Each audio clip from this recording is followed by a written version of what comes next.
शिंदेंच्या शिवसेनेमध्ये प्रवेश केलेल्या राजन साळवींनी पुन्हा एकदा आता विनायक राऊतांवरती हल्लाबोल केलाय। विनायक राऊत यांनी गद्दारी केली, त्यांच्या गद्दारीचं सर्टिफिकेट असल्याचा राजन साळवींनी सांगितलेलं आहे। पक्षातील पदाधिकाऱ्यांना हाताशी धरून त्यांनी गद्दारी केल्याची टीका राजन साळवींनी केली।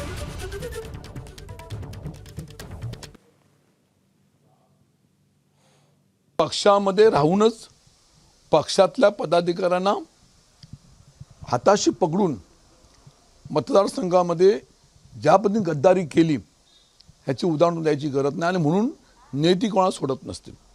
असे अनेक उदाहरणं आज माझ्यासमोर आहे, अनेक पुरावे माझ्याकडे आहेत आणि त्याबरोबर महाराष्ट्रामध्ये असेल विधानसभेच्या निवडणुकीमध्ये सुद्धा त्यांना इतरांना मदत केली ह्याचे अनेक पुरावे, अनेक उदाहरणं महाराष्ट्रातल्या अनेक उमेदवारांनी दिलेले आहेत। जाहीरपणे त्यांना सांगतो की तुम्ही आणि तुमच्यासमोर असलेले जिल्हा विलास चाकी आणि मार्लेश्वरच्या चरणी जाऊन शपथ घेऊन सांगावी की आमच्याकडनं चुकीचं काय झालं नाही।